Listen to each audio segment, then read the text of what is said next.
Do presidente dos Estados Unidos, Donald Trump, para reverter as sanções impostas contra ele. A informação é extremamente importante, tem mexido no mercado financeiro.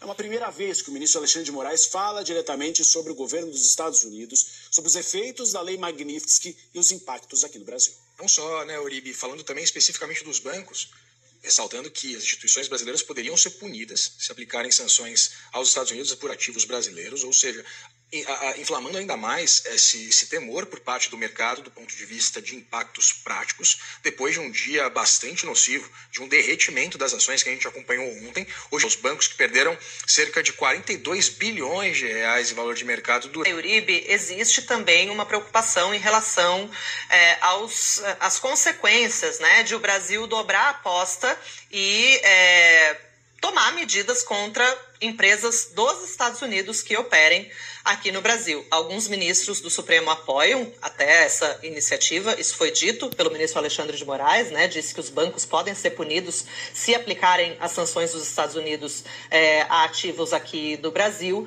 mas há uma ala no Supremo Tribunal Federal que entende que essa não seria a melhor estratégia, que isso colocaria fim, inclusive, ao esforço do governo brasileiro de tentar contornar pela via diplomática também a questão também do tarifário. Vista que foi concedida pelo ministro Alexandre de Moraes à agência Reuters. A nosso colega aqui de Brasília, o Ricardo Brito, e ao Brad Haynes. Essa entrevista está mexendo neste momento no mercado financeiro. O ministro do Supremo Tribunal Federal, Alexandre de Moraes, que está no centro das crescentes tensões entre Brasil e Estados Unidos, disse à agência Reuters, uma entrevista feita ontem à noite, publicada há poucos minutos, que espera uma mudança de postura do presidente dos Estados Unidos, Donald Trump, para reverter as sanções impostas contra ele, afirmando que haveria falta de consenso dentro de órgãos do governo norte-americano. Vitor Irajá, essa informação é extremamente importante, tem mexido no mercado financeiro. É uma primeira vez que o ministro Alexandre de Moraes fala diretamente sobre o governo dos Estados Unidos, sobre os efeitos da Lei Magnitsky e os impactos aqui no Brasil.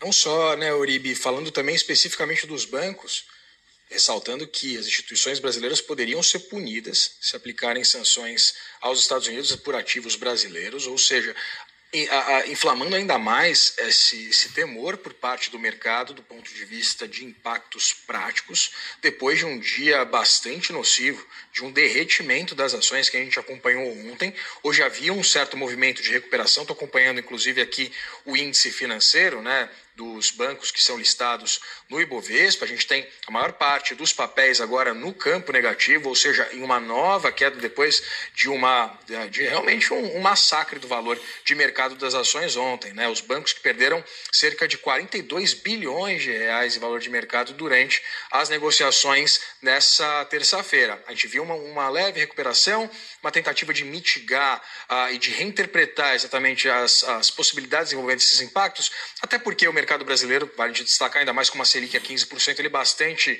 interessante também para as instituições financeiras norte-americanas, e é evidente que os efeitos da Lei Magnitsky, eles ainda também estão sendo mensurados pelas instituições financeiras, como eu disse já, a maior parte delas, pelo menos as mais importantes, com operações significativas nos Estados Unidos. E sobre esse derretimento das ações no dia de ontem, a gente preparou inclusive uma arte mostrando exatamente essa perda de valor das principais instituições bancárias aqui no Brasil. Olha lá, o Itaú, tanto as ações ordinárias quanto preferenciais caíram cerca de 3,84%, uma perda de 14,7 bilhões de reais em valor de mercado, um montante mais significativo do que o do BTG Pactual, caiu 3,48% durante o pregão de ontem, atingindo ali cerca de 11,4 bilhões de reais em perda também de valor.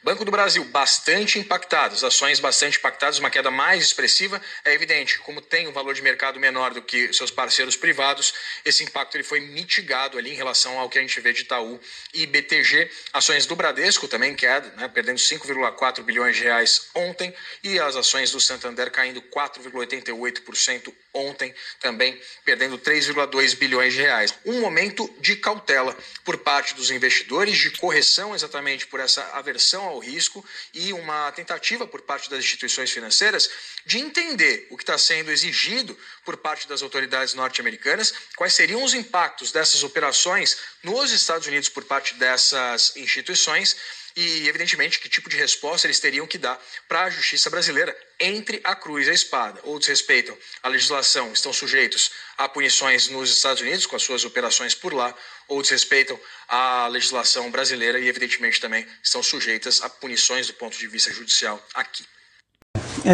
Eu conversei nessas últimas 24 horas com 2 CEOs de bancos e 5 executivos dos maiores bancos brasileiros para entender um pouco como que está o sistema. E hoje a situação é mais ou menos o seguinte: qual era o entendimento, e voltando aqui à nossa conversa com o Rodrigo Maia da semana passada, havia um entendimento geral de que a decisão dos Estados Unidos em relação à Lei Magnitsky para o ministro Alexandre de Moraes, ela só afetava operações em dólar, ou seja, contanto que o ministro não fizesse operações em reais, recebe e tal, paga PIX, etc., isso não afeta nenhuma. Porque a Lei Magnitsky, voltando aqui à decisão do ministro Flávio Dino, ela não tem nenhuma ação sobre o Brasil. O que aconteceu de lá para cá? De lá para cá foi o Eduardo Bolsonaro. Quer dizer, as ameaças que o Eduardo Bolsonaro tem feito e as informações que algum desses bancos, enfim, essa especulação de que a Secretaria do Tesouro vai divulgar um detalhamento da ação e da extensão e, portanto, fazer com que os bancos brasileiros que têm operações no exterior, que são quase todos, possam sofrer sanções, aí mudou. Aí hoje começou uma mudança muito clara em relação ao temor de que as operações bancárias fora do Brasil possam sim ser atingidas em função de uma ação disso. E basicamente o que eles falam? Nós vamos ficar numa situação, ou a gente cumpre a determinação do ministro Flávio Dino e mantém a vida como está, e corre o risco de uma operação nossa no exterior, um lançamento de papéis, uma operação de câmbio padrão possa ser atingida, ou 2, a gente cumpre a determinação, continua as nossas operações e pede para o ministro, para a pessoa alvejada fechar sua conta, e a gente sofre uma punição do Supremo Tribunal Federal. Essa é hoje a discussão que corre nos principais bancos brasileiros, e é esse o temor que eles temem, de ficar entre uma sanção americana ou uma sanção do Supremo Tribunal Federal. Qual é a lógica que basicamente a lógica padrão dos bancos particulares? Jogamos por compliance. Isso é uma decisão que o compliance do banco toma, e o compliance do banco vai decidir o que se faz nessa questão. Se o compliance do banco achar que manter, qual é a decisão menos arriscada, vamos pensar que é melhor manter, a gente toma a decisão e, portanto, se no geral, sem falar num caso específico, mas a decisão mais normal seria pedir, nos casos dos bancos particulares, pedir para que a pessoa sancionada encerre suas contas. Esse é o consenso hoje dentro dos principais bancos particulares.